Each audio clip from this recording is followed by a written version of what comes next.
जनसुराज के छपरा के मुख्य प्रवक्ता कुलदीप महासेठ से आज हमारे छपरा जिला संवाददाता मनोज कुमार सिंह ने राजनीति में आने को लेकर बात किया कि पत्रकारिता के बाद राजनीतिक में कदम रखने का मुख्य उद्देश्य क्या है।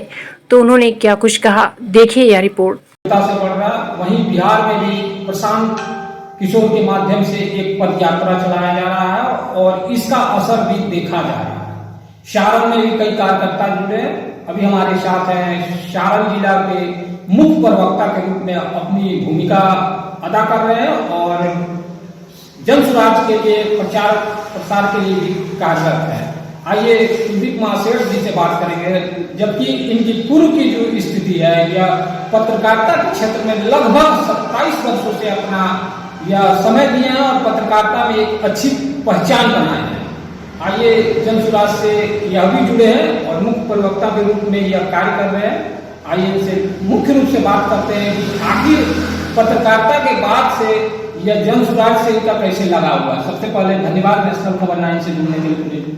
आपको भी धन्यवाद। नेशनल खबर 9 को भी शुभकामना देता हूँ, साथ ही नए वर्ष में सभी को शुभकामना देता हूँ, सभी का जीवन मंगलमय हो। सबसे पहले यह बताया जाए कि पत्रकारिता के बाद यह पार्टी स्तर का विचार कैसे आपके मन में आया? पार्टी स्तर का विचार यही आया कि चूंकि हम लोग 25, 26, 27 साल से पत्रकारिता में रहे हैं और मैंने महसूस किया है, मैं काफी नजदीक से देखा हूँ कि बिहार में जितने भी अभी तक सरकारें आई हैं, लगभग चूंकि बीजेपी और राजद जदयू के गठबंधन की सरकार देखे हैं, राजद की सरकार देखे हैं, लेकिन दोनों में कोई समानताएं नहीं है, सब एक ही विचारधारा के हैं। और हम लोग को लग रहा था कि अब बिहार की जो दुर्दशा है वो बदलने वाला नहीं है, क्योंकि लोग तो विरोध में उनको वोट देते थे, उनको विरोध सरकार बनाती थी, लेकिन लगभग वही है। पलायन की स्थिति वही है, शिक्षा की स्थिति वही है, स्वास्थ्य की स्थिति वही है।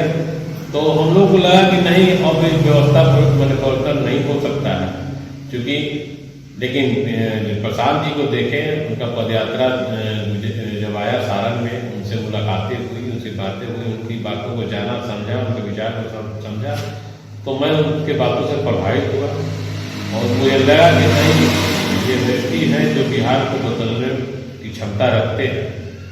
तो उनसे प्रभावित होकर मैंने जनसुराज से जुड़ने का काम किया। अभी जनसुराज का कहाँ कार्यालय खुला और यह कार्यालय खुलने का मुख्य उद्देश्य क्या है?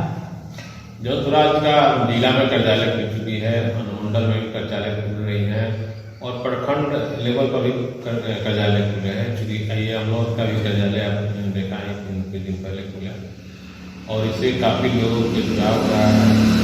और कार्यालय खुलने का मुख्य उद्देश्य कार्यकर्ताओं का मिलन तो है ही, साथ ही साथ हम लोगों का जो इसमें एक प्लस करके रखे हैं कि जन समाधान केंद्र, नागरिक समाधान केंद्र के रूप में इसको हम लोग आने वाले समय विकसित करना है।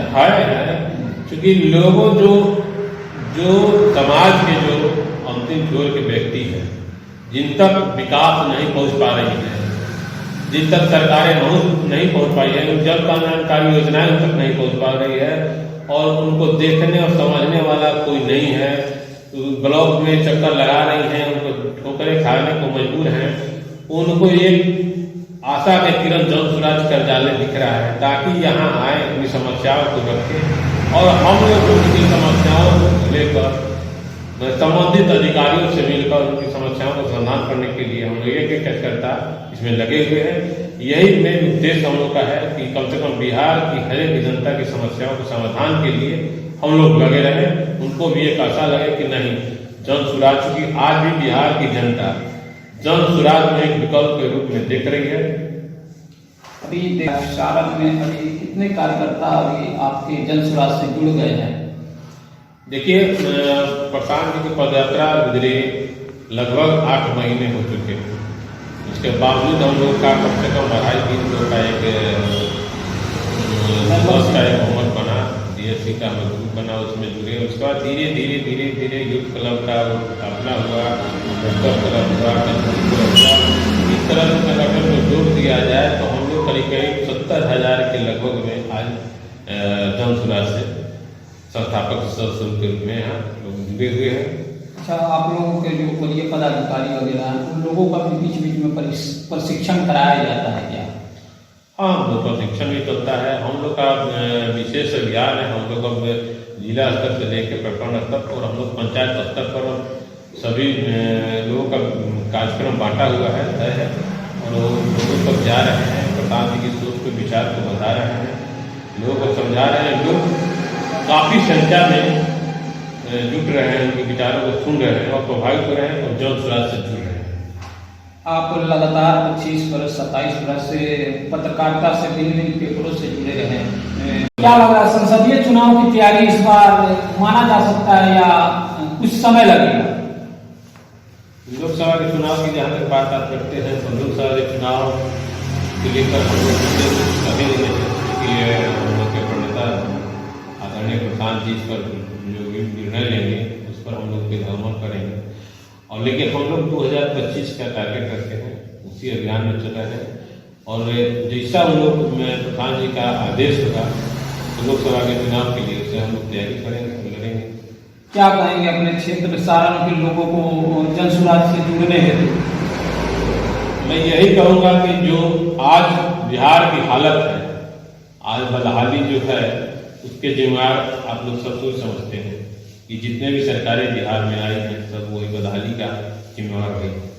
आज क्या शिक्षा का देख रहे हैं, क्या स्थिति है, स्वास्थ्य क्या स्थिति है। आज बताइए, कोई विधायक, कोई नेता, कोई है अफसर, अधिकारी जिनके बच्चे सरकारी स्कूल में पढ़ते हैं, किसी कहीं में पढ़ते हैं, तो जान रहे हैं कि केवल पिलुआ वाला खिचड़ी दिया जाता है, उससे उसका शिक्षा वहाँ नहीं होगा। वो न शिक्षित होंगे, न उनको रोजगार मिलेगा, न वो आगे बढ़ेंगे। स्वास्थ्य का यही स्थिति है। आप देखिए, अभी जितने भी आपके नेता हैं, जितने भी अधिकारी, किन्हीं के बच्चे का तबीयत खराब हो जाए तो सरकारी अस्पताल में इलाज नहीं कराते हैं, तो दिखाया जाता है विदेशों में चले जाते हैं। विदेशों में चल जाते हैं। हमने देखा भी लालू जी का भी किडनी का उनके पुत्र स्वास्थ्य मंत्री हैं, लेकिन उनको अपने बिहार के स्वास्थ्य व्यवस्था पर खुद विश्वास नहीं है, तो अपने पिताजी को विदेश में भेजे। तो उनका तो कहना है कि मंत्री में घंटी बजाने से क्या फायदा है, हॉस्पिटल अगर तबियत खराब होता है तो हॉस्पिटल के पास जाएंगे, भगवान के पास। तो हॉस्पिटल का क्या व्यवस्था है बिहार की जनता जानती है क्या स्थिति है। तो इसी को लेकर देख लीजिए, तो लोगों को एक विकल्प के रूप में लग रहा है कि नहीं, जन स्वराज ही बेहतर, तीसरी मोर्चा तैयार हो रही है। और निश्चित रूप से आने वाला कल जन स्वराज का होगा। अभी मैं बात कर रहा था सारण जिला के मुख्य प्रवक्ता जन स्वराज से कुलदीप महासेठ से। कुलदीप महासेठ ने बहुत ही बारीकियों से अपने जन स्वराज से जुड़ी हुई बातों को रखा, वहीं पत्रकारिता की बातें नेशनल खबर 9 से शेयर की। अब आने वाले समय में यह देखा जाएगा कि जन स्वराज इनको और बड़ी जिम्मेवारी देती है या अपने सारण में ही जन स्वराज को मजबूत करने का यह काम करेंगे। छपरा से मनोज कुमार सिंह की विशेष रिपोर्ट।